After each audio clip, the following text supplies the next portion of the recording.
महाराणा सांगा को अफगानी सेना के आक्रमण की सूचना मिल गई थी तो उन्होंने तत्काल राजपूती सरदारों की बैठक बुलाई। वीर मेदिनी राय भी इस बैठक में थे। महाराणा ने गंभीरता से वार्तालाप आरंभ किया। हमारे राजपूत सरदारों, एक समय था जब अजमेर के वीर राजा पृथ्वीराज चौहान ने राजपूत साम्राज्य का विस्तार किया था। उनके बाद से ही हिंदुशाही का निरंतर पतन हुआ है और मेवाड़ को छोड़कर किसी ने भी विदेशी शक्तियों को जवाब नहीं दिया। महाराणा बोले, दिल्ली की गद्दी पर बहुत समय से हिंदू सम्राट नहीं बैठा। हमने इन विदेशी साम्राज्यों को भारत से खदेड़ने का स्वप्न देखा है। वीर मेदिनी राय ने दृढ़ता से कहा, आपके इस स्वप्न को पूरा करने के लिए हम अपने प्राणों की बाजी लगा देंगे। जितना भी युद्ध करना पड़े हम करेंगे। महाराणा सांगा बोले, हमें ऐसे ही संकल्प वाले वीरों का साथ चाहिए। दिल्ली का नया नवेला अफगान सम्राट मेवाड़ को विजित करने का स्वप्न देखता आ रहा है।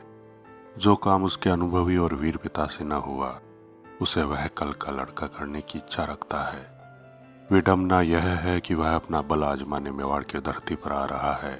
अब हम उस सुल्तान को दिखाएंगे कि सिंहों की मांद में घुसकर शिकार करने का दुस्साहस कितना घातक सिद्ध होता है। एक राजपूत सरदार ने कहा, हमारे गुप्तचरों ने बताया है कि दिल्ली से बहुत बड़ी सेना मेवाड़ की ओर चली आ रही है। महाराणा बोले, इसे इस परिप्रेक्ष्य में न लो सरदार पूर्ण सिंह है। इसे यह कहकर समझो कि हमारी तलवारों को ज्यादा से ज्यादा रक्त पीने का अवसर मिलेगा। जितने अधिक शत्रु होंगे उतना ही शिकार का आनंद बढ़ेगा। हमारी सेनाएं तैयार है और हमें आज साय को ही प्रस्थान करना है, जिससे हम शत्रु दल को राजपूताने की रेत में घेर कर मार सके। महाराणा सांगा के जय घोष से मेवाड़ गूंज उठा। सभी सरदारों ने समवेत जय घोष किया और अपनी अपनी तैयारी करने लगे। शाम होने तक मेवाड़ की राजपूती सेना सज धज कर रणभूमि की ओर चल पड़ी। महाराणा सांगा के नेतृत्व में उस राजपूती सेना में विचित्र सा जोश था, जिसके कारण सब दिशाएं गूंज रही थी। जब यह सेना गाड़ोती सीमा पर खातोली गांव के समीप पहुंची तो इब्राहिम लोदी की सेना से उसका सामना हो गया। दोनों सेनाओं के शिविर लग गए और प्रातः होने की प्रतीक्षा की जाने लगी। दोनों खेमों में युद्ध की व्यूह रचना हो रही थी। महाराणा सांगा ने चौतरफा युद्ध की व्यूह नीति का समर्थन किया। भोर होने के साथ ही युद्ध का बिगुल बज उठा और दोनों ओर से सेनाएं आपस में भिड़ गई।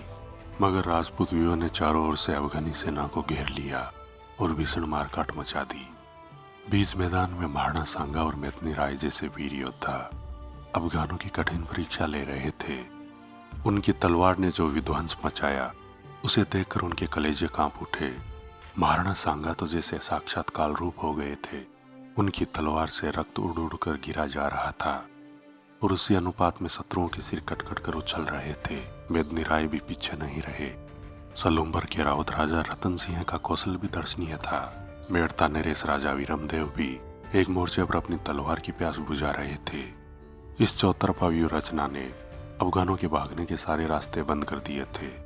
संध्या होने के साथ ही दिल्ली की सेना के होश भागता हो गए और उनके सैनिक बचने के रास्ते खोजने लगे। राजपूतों से ऐसा भयानक युद्ध लड़ने की उन्हें आशा न थी।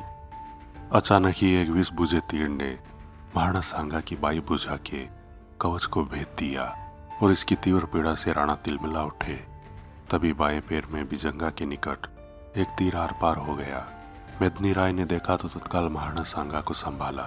शत्रु दल अब निश्चित पराजित हो गया था और भाग खड़े होने के रास्ते खोज रहा था। महाराणा सांगा के घायल होने पर उन्हें यह अवसर भी मिल गया और बुरी तरह पराजित होकर इब्राहिम लोदी अपने प्राण बचाकर भाग निकला। उसके भागते ही अफगानी सेना भी भाग खड़ी हुई। राजपूत विजयी हुए पर राणा सांगा घायल हो गए। राजवैद्य ने उनका उपचार किया। उसने देखा कि जांग में लगा तीर घातक तो नहीं था, परंतु उसने एक हड्डी को चीर दिया था, जबकि बाह में लगा तीर विष बुझा होने के कारण जानलेवा हो सकता था। महाराणा के प्राण बचाने के लिए कुशल वैद्य ने उनके हाथ को काट डाला, अन्यथा जहर पूरे शरीर में फैलने का खतरा था। अफगानों पर मिली इस विजय से मेवाड़ में उत्सव का माहौल उत्पन्न हो गया था, परंतु महाराणा के साथ हुए हादसे ने यह खुशी अधूरी कर दी। बहुत दिनों से वे स्वस्थ तो हुए, परंतु अब उनका एक हाथ न रह गया था और लंगड़ाहट भी आ गई थी।